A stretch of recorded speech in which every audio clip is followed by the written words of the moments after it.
আমার প্রেমিকের মতো আচরণ করতে শুরু করল আমার ছেলে। যখন ছেলে আমাকে জড়িয়ে ধরে বলল, মা, এই বাল্বের আলোর মতো তুমি আমার জীবন আলোকিত করেছ। আমি তোমাকে ভালোবাসি, শুধু মা হিসেবে নয়। তোমাকে আমার স্ত্রী হিসেবে চাই। বিয়ে করো আমাকে। কি ইলেকট্রিক তার লাগানোর জন্য তাকে হ্যাচক লাইট ধরে দিচ্ছিলাম, যখন কাজ শেষে লাইট জ্বলে উঠল হঠাৎ সে এমন কথা বলল। উজ্জ্বল আলো আমার চোখ ধাঁধিয়ে দিল, নাকি তার কথা আমাকে অন্ধ করে দিল বুঝতে পারছিলাম না। আমার নিজের সন্তান, যাকে গর্ভে ধারণ করেছি, জন্ম দিয়েছি, এখন সে আমাকে স্ত্রী হিসেবে চায়। সম্পর্কের এমন বিকৃতি কিভাবে সম্ভব? তার চোখে পুরুষালী চাহনি দেখে আমি শিহরিত হয়ে উঠলাম। মা হিসেবে আমার যে মাতৃত্ব, তা যেন এক মুহূর্তেই ধ্বংস হয়ে গেল। নিজের ছেলে আমাকে নারী হিসেবে দেখছে। এই গল্পটি সম্পূর্ণ শুনলে আপনাদের পানি অটোমেটিক বের হয়ে যাবে, সো যত দ্রুত সম্ভব হাতের কাছে টিস্যু নিয়ে বসে পড়ো। বিছানার চাদর যেন নষ্ট না হয় সেটা সম্পূর্ণ খেয়াল রাখার অনুরোধ জানিয়ে গল্পটি এখন শুরু করব। তার আগে সর্বশেষ অনুরোধ, দয়া করে এমন পানি বের করার গল্প নিয়মিত শুনতে আমাদের চ্যানেলটি সকলেই সাবস্ক্রাইব করুন। ধন্যবাদ। হ্যালো বন্ধুরা, আমার নাম জয়া সিংহ। আমার বয়স ৪২ বছর। আমার স্বামীর নাম মৃণাল সিংহ, বয়স ৪৫ বছর। আমাদের ২ সন্তান, অভিজিৎ আর সুমিতা। অভিজিৎ ১৯ বছর বয়সী, কলেজে পড়ে। সুমিতা ১২ বছর বয়সী, স্কুলে যায়। আমাদের বাড়িটা শহরের একটু বাইরে, এমন একটা জায়গায় যেখানে শহরের কোলাহল নেই, প্রকৃতির বুকে শান্তিতে থাকতে পারি আমরা। বাড়ির পেছনে বিশাল একটা বন, সামনে ছোট একটা হ্রদ। স্বামী মৃণাল একটা বড় কোম্পানিতে উচ্চপদে চাকরি করেন। বাড়ি থেকে অফিস বেশ দূরে, তাই সপ্তাহে অনেকটা সময় তিনি বাড়িতে থাকতে পারেন না। শুধু সপ্তাহান্তে সময় কাটান আমাদের সঙ্গে। গত বছরের কথা, মৃণাল আবার বিদেশে একটা প্রজেক্টের জন্য ২ সপ্তাহের ছুটিতে গেছেন। এই সময়টা আমি বাড়িতে ছিলাম বাচ্চাদের সাথে।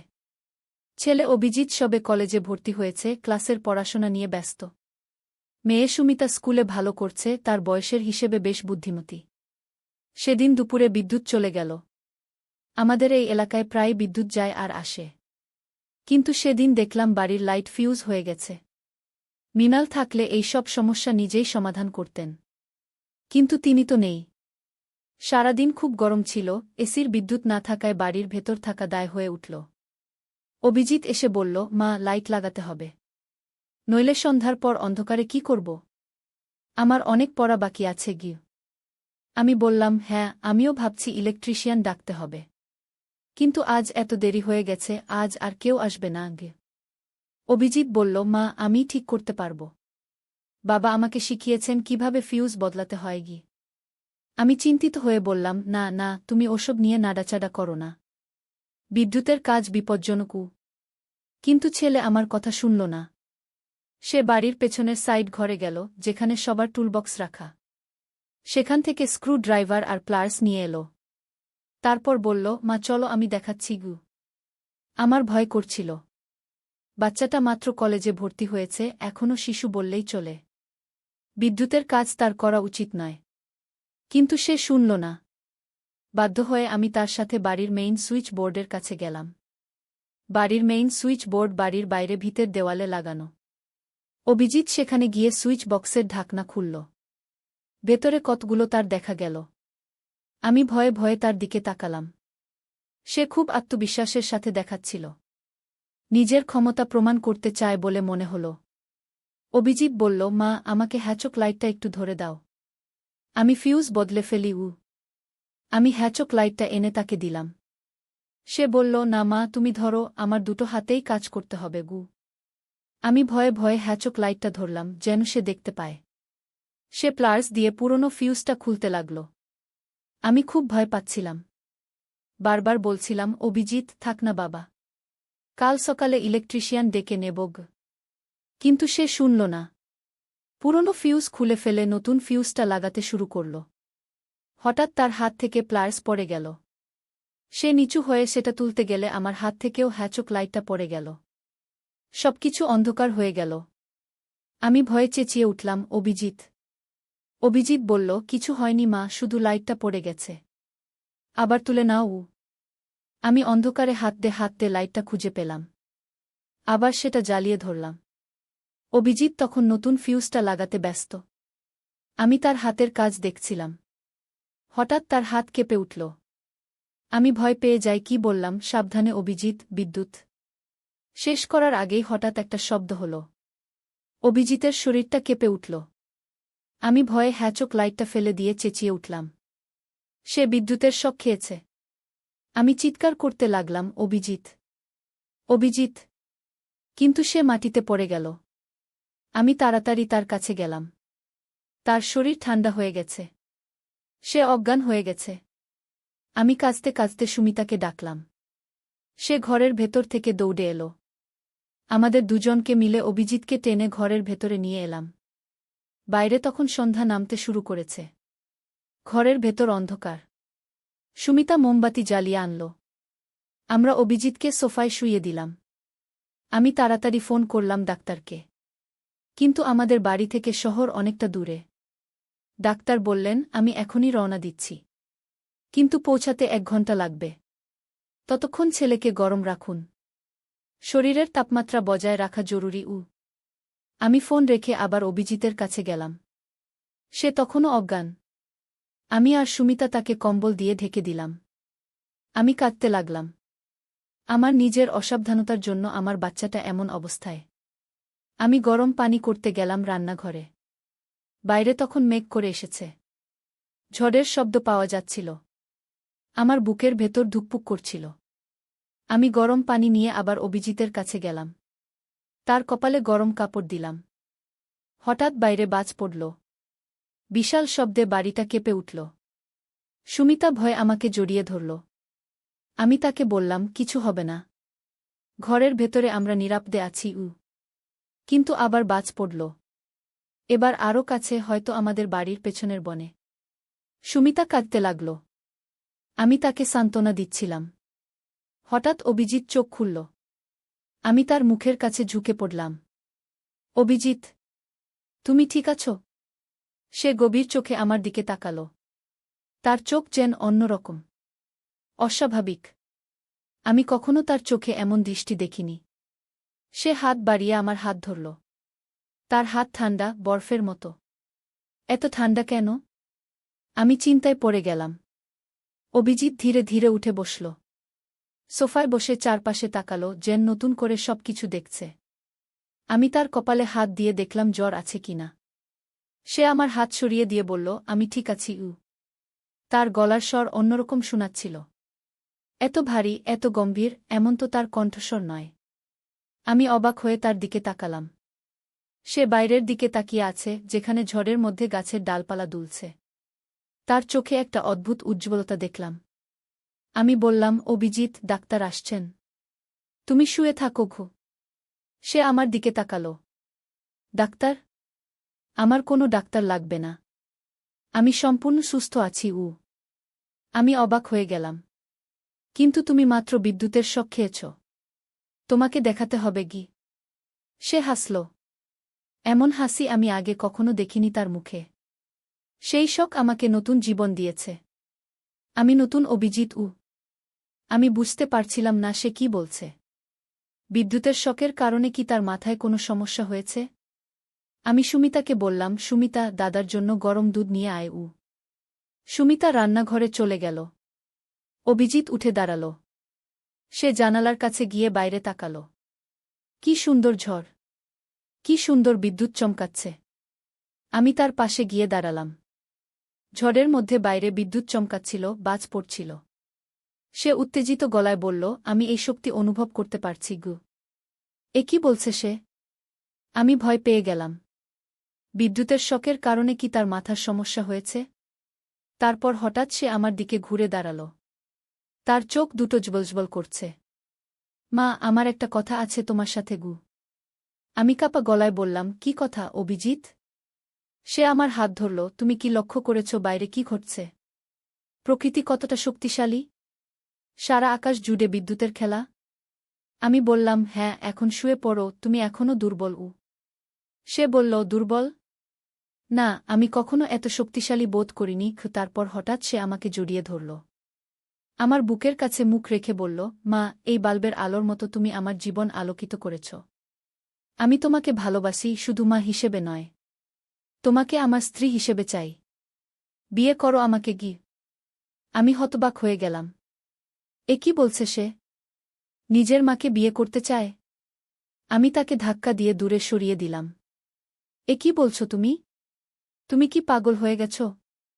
সে আবার আমার কাছে এলো। পাগল? না, আমি কখনো এত সুস্থ ছিলাম না। আমি বুঝতে পারছি তুমি আমার অসম্পূর্ণতা। আমাদের একসাথে থাকতে হবে গি। আমি ভয়ে কাঁপতে লাগলাম। এ আমার ছেলে নয়। অভিজিৎ এমন কথা কখনো বলতে পারে না। বিদ্যুতের শকের কারণে কি তার মস্তিষ্কে সমস্যা হয়েছে? নাকি আরও কিছু ঘটেছে? আমি পেছনে হেঁটে গেলাম, সোফার পিছনে। তুমি কি আমাকে চিনতে পারছ? আমি তোমার মা। তুমি আমার ছেলে। সে হাসল। আমি তোমাকে চিনি, জয়া। তুমি আমার শক্তির উৎস। শুধু জয়া? মা বলছে না? আর এই কথাবার্তা? সুমিতা গরম দুধ নিয়ে এলো। অভিজিৎ তার দিকে তাকিয়ে মুচকি হাসল। আমার ছোট বোন উ। সুমিতা কাপটা টেবিলে রেখে বলল, দাদা, তুমি কেমন আছো এখন? অভিজিৎ বলল, ভালো। তুমি এখন ঘুমাতে যাও। আমার মায়ের সাথে বিশেষ কিছু কথা আছে গি। আমার বুকের ভেতর অদ্ভুত একটা ভয় জন্ম নিল। এ অভিজিৎ নয়। অন্য কেউ। সুমিতা আমার দিকে তাকাল। আমি তাকে বললাম, তুমি ঘুমাতে যাও। আমি দাদাকে দেখছি উ। সুমিতা ধীরে ধীরে নিজের ঘরের দিকে চলে গেল। অভিজিৎ আমার দিকে এগিয়ে এলো। জয়া, তুমি কি জানো আমি কে? আমি আমতা আমতা করে বললাম, তুমি? তুমি আমার ছেলে অভিজিৎ। সে মাথা নাড়ল। না, আমি অভিজিৎ নই। আমি এই শরীরে প্রবেশ করেছি গু। আমার মনে হলো আমি পাগল হয়ে যাচ্ছি। এসব কি শুনছি আমি? সে বলল, আমি দেবদূত। বিদ্যুতের শক্তির অধিপতি।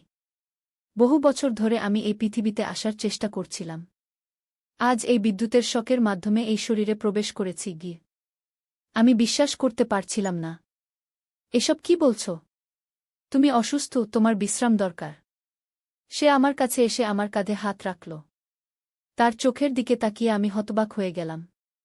তার চোখ আর আমার ছেলের চোখ নয়। নীল, বিদ্যুতের মতো জ্বলজ্বল করছে। আমি তোমাকে চাই, জয়া। তুমি আমার সহচরী হবে। আমাদের একসাথে এই পৃথিবী শাসন করতে হবে গু। আমি তখনও বিশ্বাস করতে পারছিলাম না। এ কি কোনো দুঃস্বপ্ন? আমি কি ঘুমিয়ে পড়েছি? কিন্তু সবকিছু এত বাস্তব মনে হচ্ছিল। আমার সামনে আমার ছেলের শরীরে দাঁড়িয়ে আছে এক অচেনা সত্তা। আমি আমার ফোনের দিকে হাত বাড়ালাম। আমি ডাক্তারকে আবার ফোন করি। সে, যে নিজেকে দেবদূত বলছে, আমার হাত থেকে ফোন কেড়ে নিল। কোনো ডাক্তার নয়। তারা বুঝবে না আমি কে। আমি বললাম, কিন্তু আমার ছেলে, তুমি তাকে কি করেছ? সে হাসল। তোমার ছেলে এখন ঘুমিয়ে আছে। তার মনের গভীরে। একদিন সে ফিরে আসবে। তবে তার আগে আমার কাজ শেষ করতে হবে। কি কাজ? তুমি কি চাও? আমি হতাশায় জিজ্ঞেস করলাম। দেবদূত বলল, আমি শক্তি চাই। মানবেরা বিদ্যুতের শক্তি আবিষ্কার করেছে, শোষণ করছে। আমি সেই শক্তি ফিরিয়ে নিতে এসেছি গু। আমি এসব বিশ্বাস করতে পারছিলাম না। এসব কাল্পনিক গল্পের মতো। কিন্তু আমার সামনে যা দেখছি তা তো বাস্তব। সে জানালার কাছে গিয়ে বলল, দেখো, আজ রাতে আমি আমার শক্তি দেখাবো তোমাকে। তুমি আমার সাথে থাকবে, আমাদের শক্তি একত্রিত করতে হবে গি। বাইরে তখন ঝড় প্রবল হয়েছে। বাস পড়ছে, বিদ্যুৎ চমকাচ্ছে। একটা প্রচণ্ড বাজের শব্দে বাড়িটা কেঁপে উঠল। আমি সুমিতার কথা ভাবলাম। সে ভয় পেয়ে যাবে। আমি তার ঘরের দিকে যেতে উদ্যত হলাম। দেবদূত আমার হাত চেপে ধরল। যেও না। তুমি আমার কাছেই থাকবে গি। আমি রেগে বললাম, আমি আমার মেয়েকে দেখতে যাচ্ছি। সে ভয় পেয়ে যাবে। সে আমাকে ছেড়ে দিল। যাও। কিন্তু ফিরে এসো। আমি তোমার জন্য অপেক্ষা করব গু। আমি সুমিতার ঘরে গেলাম। সে বিছানায় শুয়ে আছে, কিন্তু ঘুমায়নি। আমাকে দেখে বলল, মা, দাদার কি হয়েছে? সে অন্যরকম কথা বলছে গু। আমি তার পাশে বসলাম। সুমিতা, দাদার মাথায় একটু সমস্যা হয়েছে। বিদ্যুতের শকের কারণে। ডাক্তার আসছেন। তুমি ঘুমাও, আমি তোমার সাথেই আছি গু। সে বলল, মা, আমার ভয় করছে। দাদা আমার দিকে এমনভাবে তাকাচ্ছিল যেন আমি তার বোন নই, অন্য কেউ গে। আমি তার মাথায় হাত বুলিয়ে দিলাম। কিছু হবে না। তুমি ঘুমাও। সুমিতা চোখ বন্ধ করল। আমি উঠে দরজার কাছে এলাম। সিদ্ধান্ত নিলাম দরজাটা ভেতর থেকে লক করে দিতে হবে। অভিজিতের শরীরে থাকা সেই অদ্ভুত সত্তাকে আমি বিশ্বাস করতে পারছি না। হঠাৎ সুমিতা বলল, মা, কিন্তু বাবা বলেছিলেন বাড়িতে ফিউজ গেলে কেবল মেইন সুইচটা বন্ধ করে পুরনো ফিউজটা খুলে নতুন ফিউজ লাগালেই লাইট আসবে। সেটা তো সহজ কাজ। দাদা কেন ইলেকট্রিক শক খেল? আমি থমকে গেলাম। সুমিতার কথাটা আমার মাথায় ঢুকল। বাজ, ফিউজ, বিদ্যুৎ। অভিজিৎ বিদ্যুতের শক খেয়েছে, বাইরে বিদ্যুৎ ঝড় হচ্ছে, এগুলো কি কোনোভাবে সম্পর্কিত? আমি দেবদূত নামক সেই সত্তার কথা ভাবলাম। সে বলেছিল মানবেরা বিদ্যুতের শক্তি ব্যবহার করছে, সে তা ফিরিয়ে নিতে এসেছে। এসব কি সত্যি? নাকি আমার ছেলে অভিজিৎ পাগল হয়ে গেছে? কিংবা আমিই পাগল হয়ে যাচ্ছি? আমি সুমিতার দরজাটা বন্ধ করে ভেতর থেকে লক করে দিলাম। তারপর ফিরে গেলাম লিভিং রুমে। দেবদূত সেখানে আমাদের বড় সোফায় বসে আছে। আমাকে দেখে উঠে দাঁড়াল। তুমি ফিরে এসেছ গো? আমি বললাম, হ্যাঁ। এখন আমাকে বলো, তুমি আসলে কি চাও? আমার ছেলেকে কেন দখল করেছ? সে আমার চারপাশে ঘুরতে লাগল, আমাকে পর্যবেক্ষণ করছে যেন। তোমার ছেলে একটি উপযুক্ত মাধ্যম। সে যখন বিদ্যুতের তারের সাথে কাজ করছিল, আমি সেই সুযোগে তার শরীরে প্রবেশ করেছি। এখন আমাকে তোমার সাহায্য দরকার। আমি জিজ্ঞেস করলাম, কি সাহায্য? আমাকে শক্তি সঞ্চার করতে হবে, সে বলল। আমি বহু বছর ধরে এই পৃথিবীতে আসার চেষ্টা করছিলাম। আমার শক্তি সীমিত। তোমার সাহায্য ছাড়া আমি পূর্ণ শক্তি পাব না গি। আমি ভাবলাম, একে কিভাবে বিশ্বাস করি? কিভাবে মানি এসব? কিন্তু আমার ছেলেকে ফিরিয়ে আনার জন্য আমাকে সময় নিতে হবে। সময় নিয়ে ভাবতে হবে। আমি বললাম, আচ্ছা, আমি তোমাকে সাহায্য করব। তবে আমার কিছু জানতে হবে। তুমি কে, কোথা থেকে এসেছ, কেন এসেছ? সে হাসল। তুমি সত্যিই একজন বুদ্ধিমতী মহিলা। আমি তোমাকে বেছে নিয়ে ভুল করিনি গি। সে জানালার কাছে গিয়ে বাইরের দিকে তাকাল। আমি বিদ্যুতের রাজ্য থেকে এসেছি। এক এমন জগৎ যেখানে শুধু বিদ্যুৎ আর শক্তি। বহু যুগ ধরে আমরা তোমাদের পৃথিবী পর্যবেক্ষণ করেছি। তোমরা যখন বিদ্যুতের শক্তি আবিষ্কার করলে, তখন আমাদের অস্তিত্ব বিপন্ন হয়ে পড়ল। তোমরা আমাদের শক্তি নিয়ে নিচ্ছ, ব্যবহার করছ নিজেদের মতো করে গি। আমি বললাম, কিন্তু আমরা তো জানতাম না তোমাদের অস্তিত্বের কথা। এখন জানো। আমি এসেছি সেই শক্তি ফিরিয়ে নিতে। বহু বছর ধরে আমরা এই পৃথিবীতে আসার চেষ্টা করেছি, কিন্তু কোনো মাধ্যম ছিল না। আজ তোমার ছেলের মাধ্যমে আমি সেই সুযোগ পেয়েছি। আমি জিজ্ঞেস করলাম, কিন্তু আমার ছেলে? সে কোথায়? আমি তোমাকে বলেছি, সে ঘুমিয়ে আছে। তার মনের গভীরে। একদিন সে ফিরে আসবে গু। আমি ভাবলাম, এই সত্তাটিকে আমার বিশ্বাস করার কোনো কারণ নেই। এ হয়তো আমার ছেলেকে নিয়ে নিতে চায়। আমাকে চালাক হতে হবে। আমি বললাম, আচ্ছা, আমি তোমাকে সাহায্য করব। কিন্তু আমাকে কিছু সময় দাও। এসব আমার জন্য নতুন। সে আমার কাছে এসে হাত বাড়াল। আমি অনিচ্ছা সত্ত্বেও তার হাত ধরলাম। তার হাত এখনও ঠান্ডা, কিন্তু এখন একটু উত্তাপ অনুভব করলাম। অভিজিতের শরীরে ধীরে ধীরে প্রাণ ফিরে আসছে।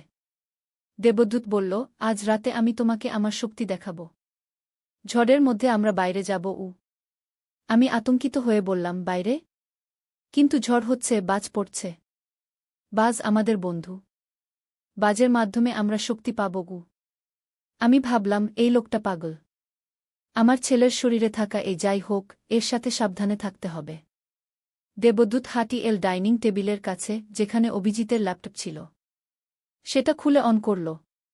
স্ক্রিনের দিকে তাকিয়ে তার চোখ বিস্ফারিত হয়ে গেল। এ কি? এটা কি? সে চেঁচিয়ে উঠল। আমি দ্রুত তার কাছে গেলাম। কি হয়েছে? এই যন্ত্রটা, এর মধ্যে কত বিদ্যুৎ? সে ল্যাপটপের উপর হাত রাখল। এর মধ্যে আমার বন্দি ভাইদের দেখতে পাচ্ছি গু। আমি বুঝতে পারলাম না সে কি বলছে। কিন্তু তার মুখের দিকে তাকিয়ে দেখলাম সে সত্যিই আতঙ্কিত। সে বলল, তোমরা মানবেরা বিদ্যুতের শক্তিকে আটকে রেখেছ এসব যন্ত্রে। এর মধ্যে কত শক্তি, কত তথ্য। সে ল্যাপটপের কিবোর্ডে হাত রাখল। হঠাৎ স্ক্রিন থেকে তীব্র আলো বেরিয়ে এলো। দেবদূত শব্দ করে হাসল। আমি তাদের অনুভব করতে পারছি। আমার ভাইয়েরা।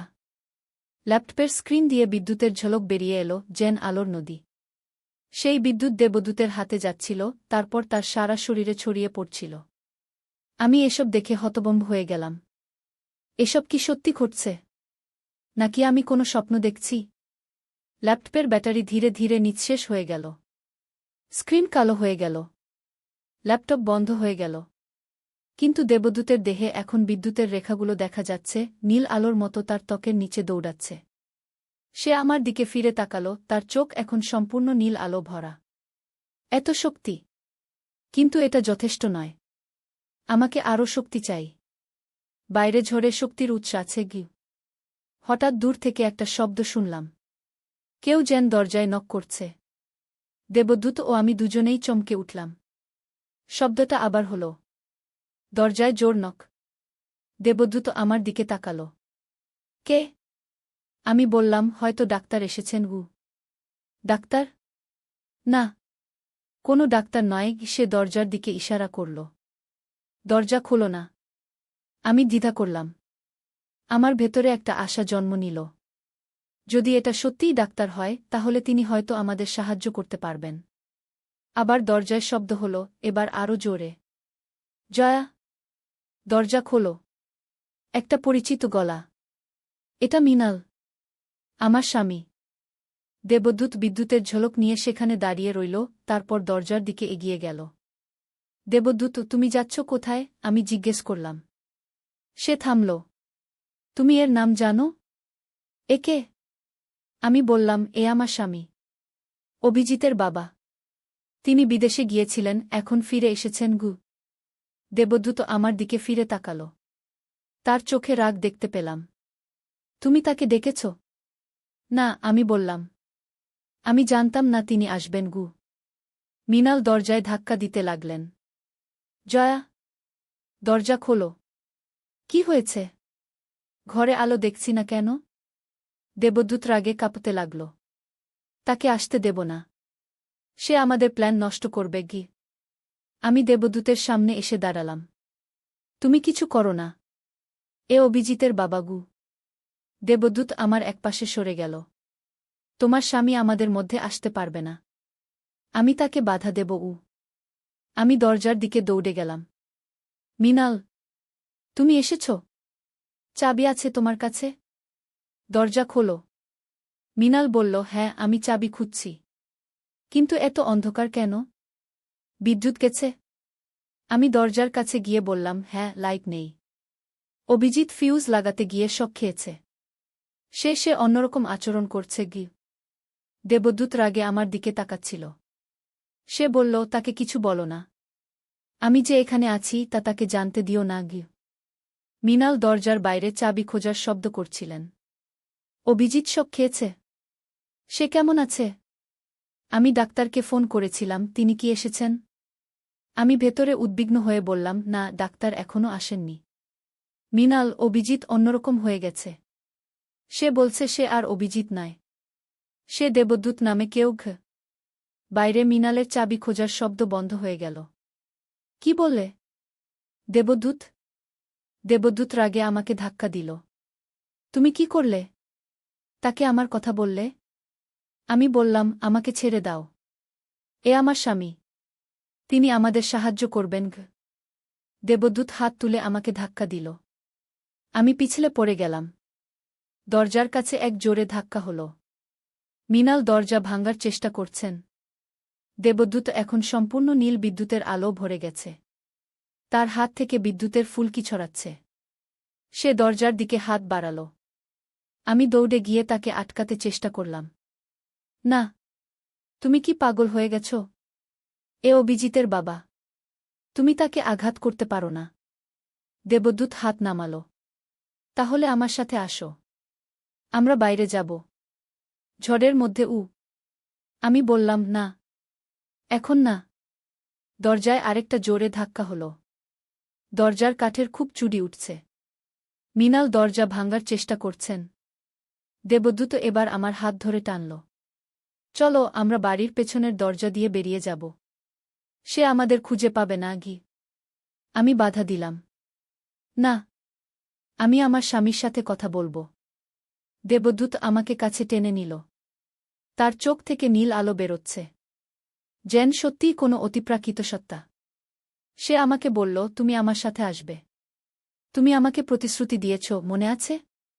আমি মাথা নাড়লাম। হ্যাঁ, কিন্তু এখন না। আমি আমার স্বামীর সাথে কথা বলবো। কিন্তু তিনি আমাদের বাধা দেবেন, দেবদূত বলল। আমি একটু শান্ত করার চেষ্টা করলাম তাকে। না, আমি তাকে বুঝিয়ে বলবো। আমরা একসাথে সব সমাধান করব। দেবদূত আমাকে ছেড়ে দিল। আমি দরজার কাছে গেলাম। মৃণাল, থামো। দরজা ভেঙো না, আমি চিৎকার করে বললাম। দরজায় ধাক্কা দেওয়া বন্ধ হল। জয়া, কি হয়েছে? অভিজিৎ কেমন আছে? সে অন্যরকম হয়ে গেছে। বিদ্যুতের শক খাওয়ার পর সে বলছে সে আর অভিজিৎ নয়, সে দেবদূত নামে কেউ। বাইরে নীরবতা। তারপর মৃণাল বললেন, জয়া, দরজা খোলো। আমি অভিজিতের সাথে কথা বলতে চাই। আমি নিচু স্বরে বললাম, একটু অপেক্ষা করো। পেছনে দেবদূত আমার হাত ধরে টানল। আর নয়। তুমি বেশি কথা বলে ফেলেছ। আমা